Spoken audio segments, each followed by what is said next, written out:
ओम श्री साम शिवाय नमः। ओम श्री गणेशाय नमः। जय गुरु जी। कोटि कोटि प्रणाम मेरे गुरु जी को मेरा, बार बार कोटि कोटि प्रणाम। जय गुरु जी। शुक्राना शुक्राना अनंतम अनंतम शुक्राना गुरु जी। ओम नमः शिवाय। शिव जी सदा सहाय। ओम नमः शिवाय। गुरु जी सदा सहाय। संगत जी, मैं शिव महापुराण की कथा पढ़ रही हूँ। मैं चाहती हूँ कि सभी लोग इसका लाभ लें, जो जो सुनना चाहें, जो जो सुन सकें, जिन जिन को भगवान सुनाएं। और अब मैं रुद्र संगीता, शिव महापुराण की रुद्र संगीता का 4वां अध्याय पढ़ रही हूँ, जो कि मैं चाहती हूँ आप लोग भी सुने। जो सुने तो कृपया मेरा निवेदन रहेगा, लाइक करें, सब्सक्राइब करें और शेयर अवश्य अवश्य करें। जय गुरु जी। जय संगत जी। जो सुने उसको मेरा प्रणाम। अथ चतुर्थ अध्याय। नारद जी का भगवान विष्णु को क्रोधपूर्वक फटकारना और शाप देना, फिर माया के दूर हो जाने पर पश्चाताप पूर्वक भगवान के चरणों में गिरना और शुद्धि का उपाय पूछना, तथा भगवान विष्णु का उन्हें समझा बुझाकर शिव का महात्म्य जानने के लिए ब्रह्मा जी के पास जाने का आदेश और शिव के भजन का उपदेश देना। इससे पहले मैंने नारद जी का ही अध्याय 3 में सुनाया था। नारद जी ने किस तरीके से श्राप दिया और अब उन्हें किस तरीके से पश्चाताप हुआ, शिव की महिमा का ये वर्णन था। ऋषियोचुम सूत सूता महाभाग्या वर्णिता यह अद्भुतां कथा धन्या तो शाम्भवी माया तदाधीनम चराचरम। ऋषिगण बोले, हे महाप्राज्ञ, हे सूत, आपने बड़ी अद्भुत कथा का वर्णन किया है। भगवान शंकर की माया धन्य है, यह चराचर जगत उसी के अधीन है। गतयोर्गणयो शंभु सौमायात्मेच्छया विभुम किंचकारा मुनि क्रुद्धो नारदा स्मरविबला।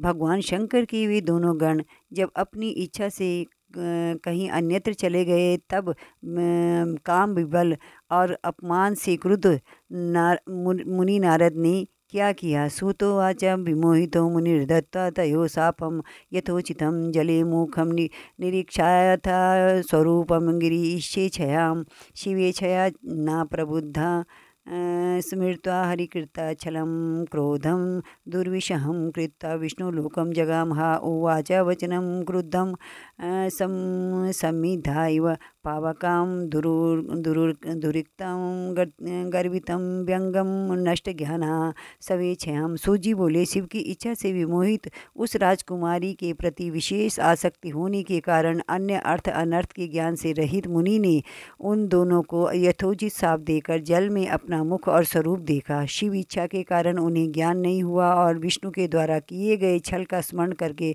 दुस्सह क्रोध में आकर वे उसी समय विष्णु लोक में जा पहुँचे। शिव की इच्छा से ज्ञान शून्य तथा समिधा युक्त जल रही अग्नि के समान क्रुद्ध वे नारद विष्णु से अत्यंत अप्रिय व्यंग्य वचन कहने लगे।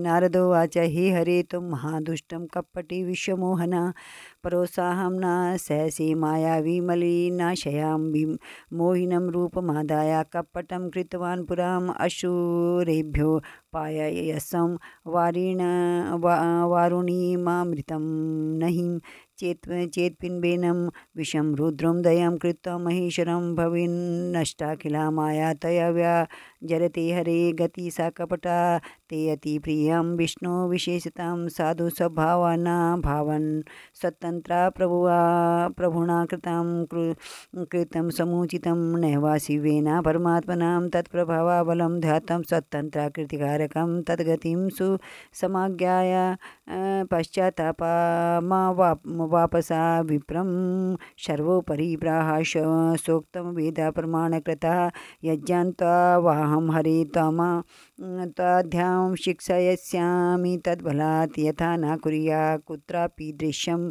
कर्म कदाचन। नारद जी बोले, हे हरे, तुम बड़े दुष्ट हो, कपटी हो और समस्त विश्व को मोह में डाले रहते हो। दूसरों का उत्साह तुमसे सहा नहीं जाता है। तुम मायावी हो और तुम्हारा अंतःकरण मलिन है। पूर्व काल में तुमने मोहिनी रूप धारण करके कपट किया, असुरों को वारुणी मधुरा पिलाई और उन्हें अमृत नहीं पीने दिया। छल कपट में ही रत रहने वाले हे हरे, यदि महेश और रुद्र दया करके विष न पी लेते तो तुम्हारी सारी माया उसी दिन समाप्त हो जाती।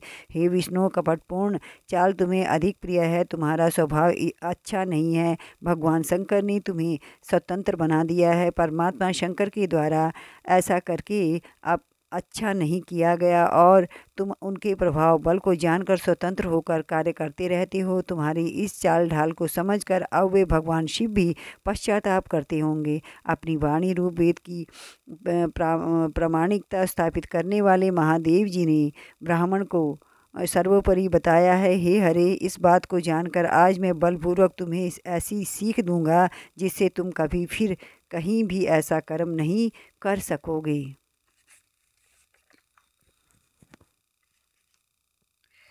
अद्यापि निर्भयास्तहं हि संगं नापस्तास्सिनाम् इदानीं लपस्यासे विष्णुफलं सुकृता कर्मणाम् इत्यमुक्ता हरिसोऽथ मुनिर्माया विमोहितं शशापाक्रोधनिर्वाणो ब्रह्मतेजा प्रदर्शयन् स्त्रीकृते व्याकुलं विष्णु मामाकर्षीर्विमोहिकम् अन्वकार्षी स्वरूपेण येन कापट्या कार्यकृतं तदारूपेण मनुष्यस्त्वं भव तद्धा दुःखा भुग्घरे यन्मुखं कृतवान् मे त्वं ते भवन्तु सहायिनं